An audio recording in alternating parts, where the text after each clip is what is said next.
এরা এতদিন আপনাদেরকে কটা গণ্ডিতে বেঁধে রেখেছিল। কীর্তন মানে কটা পালা আপনার জানা হলেও সহ্য করে বসে থাকা লাগবে। আপনি 14 বার শুনেছেন, তবুও শোনাচ্ছে, আপনি কিছু বলতে পারবেন না কেন? এরা বলে যে জ্বর হয়েছে, মিশ্রি খাও, মুখে তেতো লাগবে, খেতে খেতে দেখবে ভালো হয়ে যাবে। তার মানে তোমার ভবরোগ সমস্যা, একই পালা কীর্তন সারা জীবন শোনো, শুনতে শুনতে তুমি শেষ হয়ে যাবে। আমার উপরে রাগ কেন? এরা চাচ্ছে দীনকৃষ্ণ ঠাকুর তুমি নতুন নতুন লীলা কীর্তন ভক্ত জীবনী বের করে এদের শোনাচ্ছ কেন? কারণ তুমি যদি নতুন নতুন লীলা কীর্তন এদের শোনাও, তাহলে এদের চাহিদাটা নতুন হবে, পুরনোর প্রতি আর টান থাকবে না। আর আমি বলছি যে পয়সা যখন আমি নিচ্ছি, পড়াশুনো করব, তোমাদেরকে যতটা পারি নতুন দেওয়ার চেষ্টা করব। পুরনো জিনিস কেন খাও? আমি চেষ্টা করব যতটা পারি নতুন দেওয়ার জন্য। আজকের লীলার নাম ধর্মা সিং কর্মা সিং। পাঞ্জাব আম্বালার রামচন্দ্রের ছোট্ট একটা পরিবার, আর ওই পরিবারে তাদের হাসি খুশি পরিবারে তার স্ত্রীর গর্ভ ভরে গেল, পুত্র সন্তান জন্মালো। তো জন্মালো একসঙ্গে দুটা পুত্র সন্তান জন্মালো। এই দুই পুত্র সন্তান একসঙ্গে জন্মালে বাংলার শব্দে তাকে যমজ বলা হয়। যমজ বাচ্চা, দেখবেন যমজ বাচ্চা একটার অ্যাক্টিভিটিস আর একটার অ্যাক্টিভিটিসে মিল থাকে। একজনের যদি ঠান্ডা লাগে আর একজনের ঠান্ডা লাগবে, একজনের যদি জ্বর হয় আর একজনের জ্বর হবে। আপনারা অনেক সিনেমাতে দেখেছেন যে দুটো একই বাচ্চা একজনের মারছে আর একজনের গায়ে লাগছে। এটা প্রকৃতির একটা চিরাচরিত প্রথা, নিয়ম। ধর্মা আর কর্মা এই দুই বাচ্চা জন্মগ্রহণ করেছে। জন্মগ্রহণ করার পরে স্বামী জিজ্ঞাসা করছে স্ত্রীকে, হ্যাঁ গো কি নাম রাখা যায়? স্ত্রী জিজ্ঞাসা করছে স্বামীকে, নাম তুমি রাখবে, তোমার খুশি। স্বামী বললে না না, বাচ্চাদের নাম স্বামীদের রাখতে নেই। ভালো করে মায়েরা মন দিয়ে শুনবে। এতদিন একটা নিয়ম চলে আসছিল, পুত্র সন্তান হলে নাম কারা রাখতো? মাসি পিসি, দেখবেন যারা আছে, মেনে চলুন বাড়িতে আপনার ননদ আছে আর আপনি পুত্র সন্তানের জননী হবেন, ওই ননদ নাম চুজ করে খুঁজে লিখে রাখে যে যদি আমার ভাইপো হয় আমি এই নাম দেব, যদি ভাইজি হয় আমি এই নাম দেব। এবার বলুন তো, বাচ্চাটা গর্ভে ধরে যন্ত্রণা কে পেয়েছে? বাচ্চার মা। যে যন্ত্রণা পায়নি সে নাম চয়েস করছে কি নাম রাখবে, কিন্তু যে যন্ত্রণা পেল, যে যন্ত্রণা পেল তার কাছে কেউ একবারও জিজ্ঞাসা করে না যে হ্যাঁ রে তোর ছেলের বা মেয়ের নাম তুই কি রাখ। আজকের দিনের পর থেকে এই ভুলটা আপনারা করবেন না, যার বাচ্চা তাকে দিয়ে নাম রাখাবেন।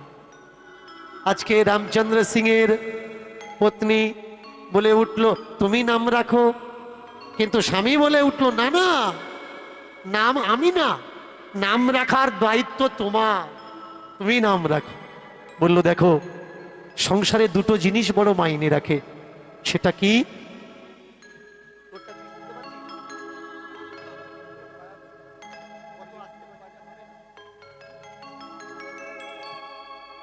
সংসারে দুটো জিনিস মাইনে রাখে, সেটা কি? সেটা হচ্ছে একটা ধর্ম আর আরেকটা কর্ম। তুমি সাধু সেজেছ কিন্তু তোমার কর্ম নেই, কর্ম ভালো নেই, তার মানে তোমার কোনো সংসারে মূল্য নেই। আবার তুমি কর্ম করছো কিন্তু তোমার ভিতরে সাধুতা নেই, তোমার কোনো মূল্য নেই। আগে বোঝা লাগবে, একে অপরের পরিপূরক। ধর্ম ছাড়া কর্ম কোনো দাম নেই, কর্ম ছাড়া ধর্ম কোনো দাম নেই। নাম রাখলো কি? ধর্ম কর্ম।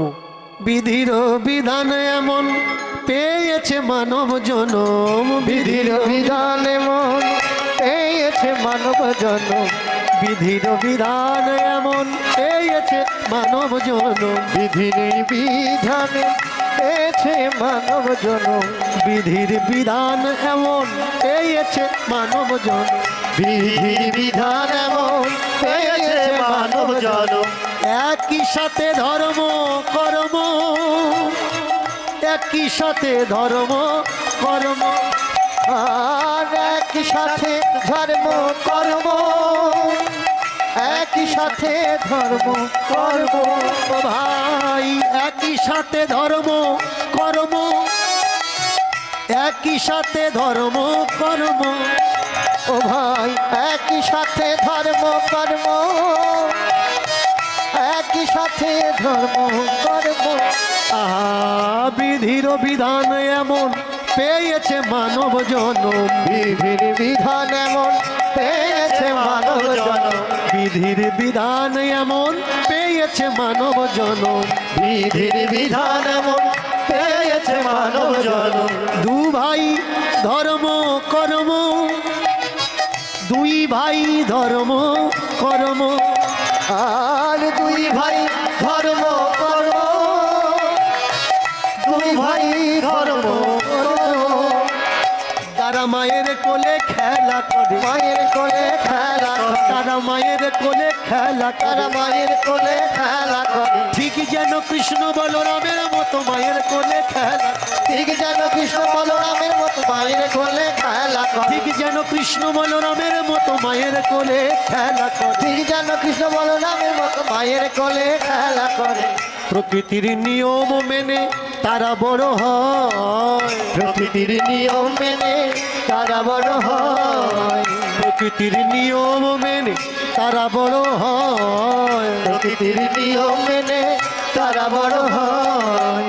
5 বয়স কালে উপনীত হয়, আর 5 বয়স কালে উপনীত হয়, ভাই 5 বয়স কালে উপনীত হয়, 5 বছর কালে উপনীত হয়। পঞ্চম বছর পঞ্চম বছর, পঞ্চম বছর পঞ্চম বছর, আহা পঞ্চম বছর পঞ্চম বছর, পঞ্চম বছর পঞ্চম বছর, সাধনার এই প্রথম বছর পঞ্চম বছর পঞ্চম বছর, সাধনার এই প্রথম বছর পঞ্চম বছর পঞ্চম বছর, সাধনার এই প্রথম বছর প্রেম প্রেম ভাবের তরে, সাধনার এই প্রথম তাই গৌর হরি হরি। সাধনার এই প্রথম বছর পঞ্চম বছর, সাধনার এই প্রথম বছর পঞ্চম বছর, সাধনার এই প্রথম বছর পঞ্চম বছর পঞ্চম বছর। উপনীত হলো তারা 5 বছর বয়স। দু ভাইয়ের বয়স এখন 5 বছর। কেমন চমৎকার দেখুন, এই যে সংখ্যা 5, এই 5টা একটা জাদুর সংখ্যা। কেমন জাদুর সংখ্যা? যদি কেউ বিয়ে করছে না তাকে জিজ্ঞাসা করবেন, একটু ট্রাই করে দেখে নেবেন যে আমি ভুলভাল বলছি কি, যে আরে বিয়ে করছিস না, কবে বিয়ে করবি? সে কি বলবে? এখন না, এখনো 4-5 বছর পরে। কি আসে শব্দটা? 5 বছর। আমাদের ডান হাতে কটা আঙুল? 5টা আঙুল। বাম হাতে কটা আঙুল? 5টা। আমার দুটো পায়ে 5টা 5টা করে 10টা। আমাদের এই পৃথিবীতে শাস্ত্রীয় অনুসারে তত্ত্ব কটা? 5 তত্ত্ব। কর্ম কটা? 5 কর্ম। দশবিধি কর্ম হালাকি ওটা আলাদা জিনিস, আলাদা সিস্টেম, কিন্তু 5টা কর্ম মানুষের জীবনে মাইনে রাখে। বিশেষ দ্রব্য কয়খানা? 5খানা।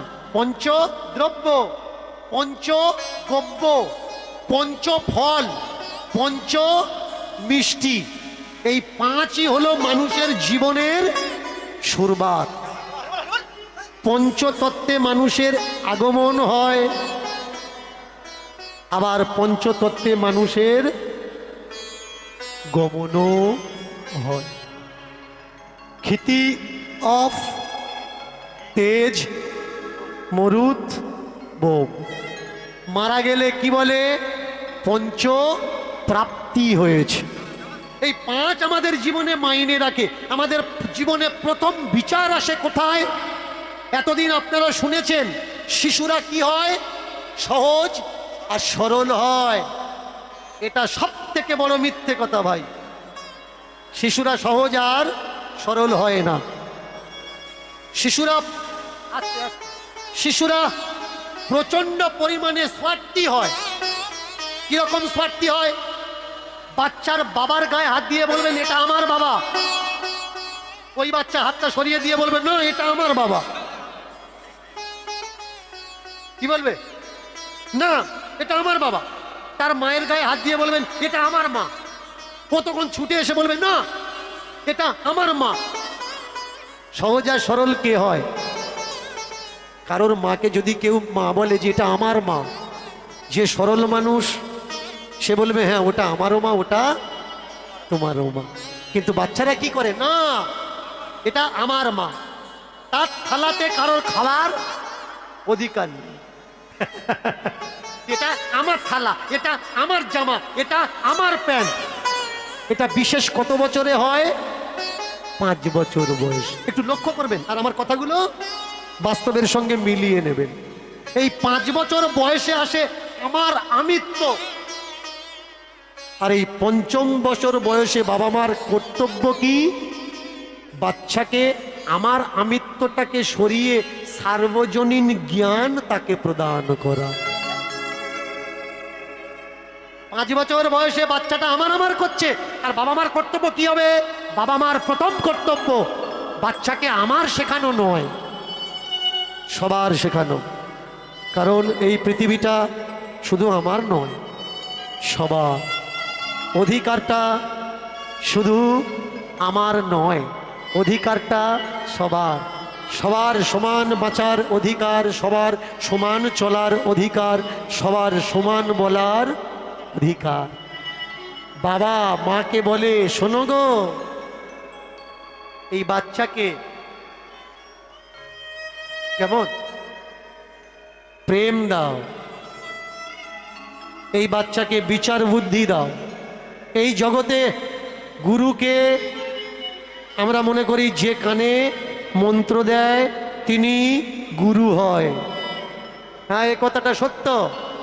যিনি কানে মন্ত্র দেন তিনি গুরু হন, তবে উনি অরিজিনাল গুরু নয়। আসল গুরুকে যিনি আমাদের কান কর্ণ দ্বারা ভিতরে বিচার দেন, সঠিক বিচার সঠিক দর্শন আমাদের দেখান কর্ণ দ্বারা, কথা শব্দ দ্বারা, তিনি হচ্ছেন আমাদের সব থেকে বড় গুরু। এবার ইনি কে? গুরু তো মন্ত্র দিয়ে খালাস, চলে যায়, বছরে 1-8 বার দেখা করবে।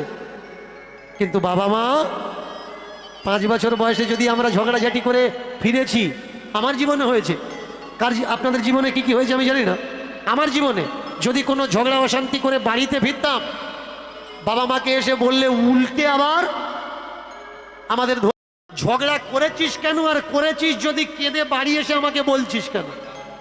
তার মানে ঝগড়া করা যাবে না, বলাও যাবে না। এই বিচার আমাকে কে দিয়েছে? আমার বাবা, আমার মা।